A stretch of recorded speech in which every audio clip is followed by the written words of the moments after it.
Hi, I'm Elise and welcome to Which Way. Today I'll be taking you through The Witches of Snow White, the evolution of the evil queen in film. This won't be a comprehensive list as I won't be including animated films, with one exception of course, and won't be going through TV shows. Sorry Regina fans! Show some respect. This is also going to be only the list of films that include the evil queen having magical abilities of some kind, not just dressing up and poisoning people. Snow White was one of the fairy tales collected and published by the Brothers Grimm in 1812. The original tale tells of a wicked queen who marries a widowed king, bringing with her a magic mirror that only tells the truth. She asks the mirror who is the fairest of them all. It always answers her until one day it answers that the king's daughter is 1,000 times fair.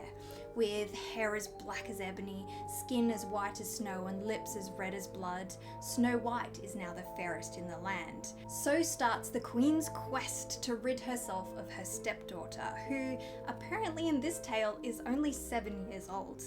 First, she enlists the help of a huntsman, requesting he bring back Snow White's liver and lungs as proof of the deed.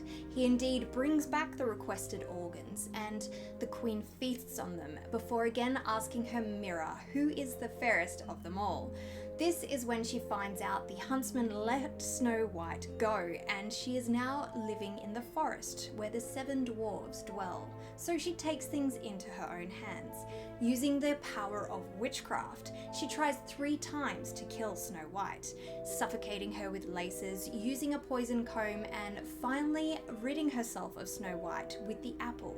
Years later, she is invited to a royal wedding, where she finds out Snow White is actually still alive. The piece of apple being dislodged from her throat, she is now marrying a prince.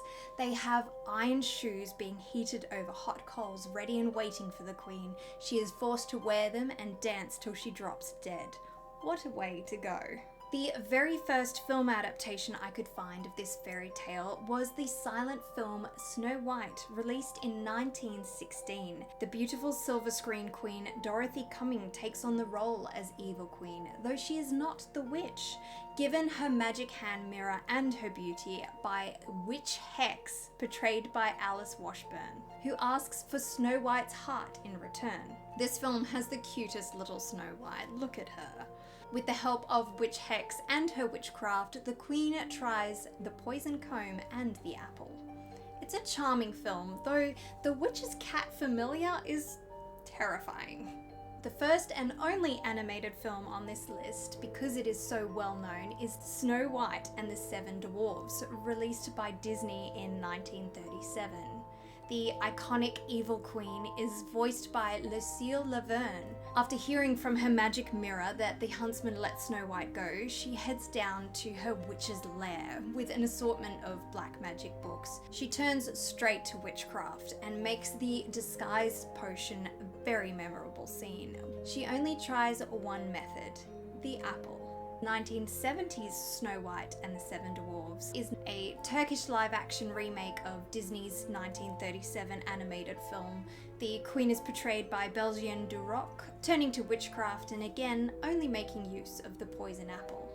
There is another live-action take on the iconic evil queen from Disney, as Kathy Najimy, one of our favourite Sanderson sisters, portrays the evil queen in The Descendants. Next up is 1955 Schneewittchen, a German film, this obviously meaning Snow White.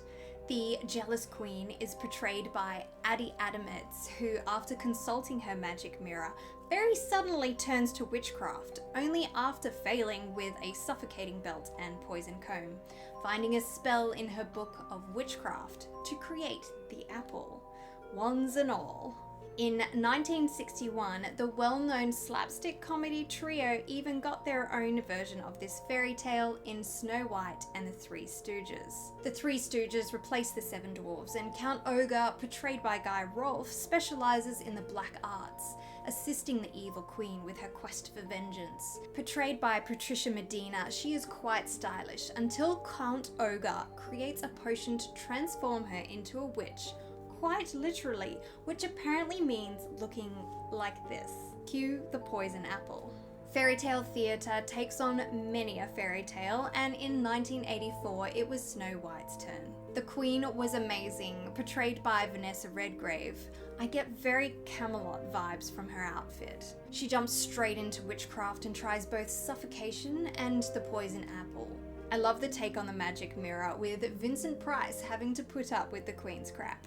This is probably the inspiration behind the magic mirror in 1987's Snow White. This musical has Diana Rigg portraying the evil queen and would almost fall into the category of just dressing up and poisoning people if it wasn't for her connection to said magic mirror.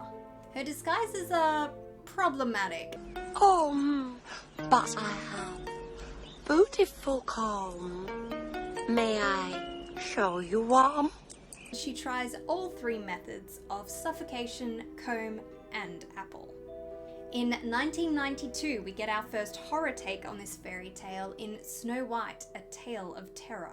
Sigourney Weaver is amazing as the evil queen, not as vain as the previous queens and initially actually trying to have a relationship with her stepdaughter.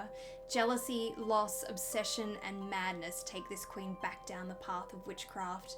This film makes the most of the queen's abilities, showing her using many components for her spellcasting, in which she is quite knowledgeable. Guided by her mirror, she too uses the apple. Next up is 2001's Snow White, the Fairest of Them All. Miranda Richardson is the evil Queen Elspeth. She starts off as an ugly witch with a penchant for garden gnomes. Her powerful brother gives her her beauty, her station, and her mirror. Her mirror not only shows the truth, but is used to amplify her abilities. But that's not enough for her.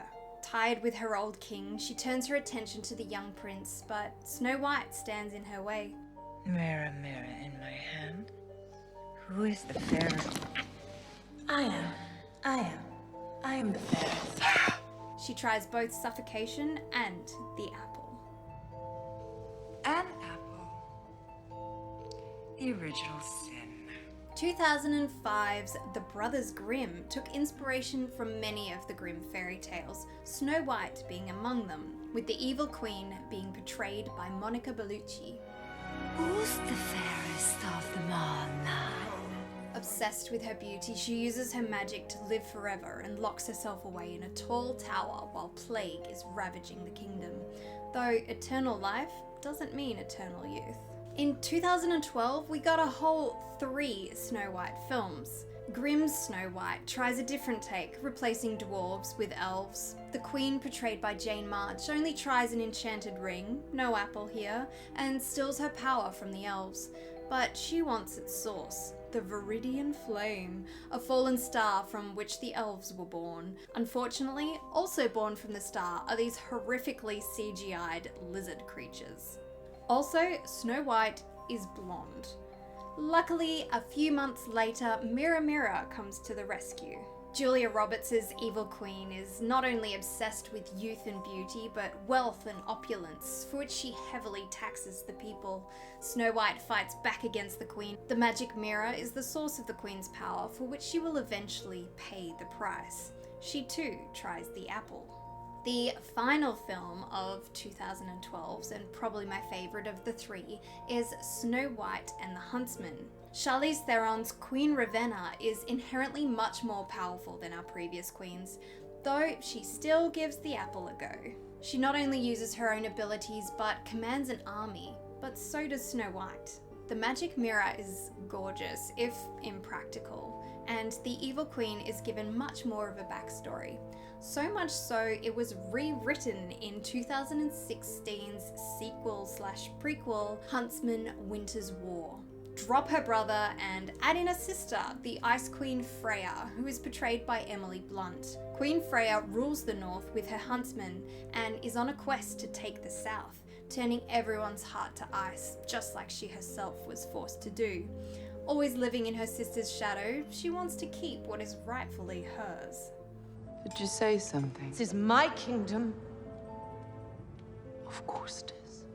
Over the years, we have seen the evil queen be more involved in the story of Snow White. Her motives change and her relationship with her stepdaughter becomes more complex.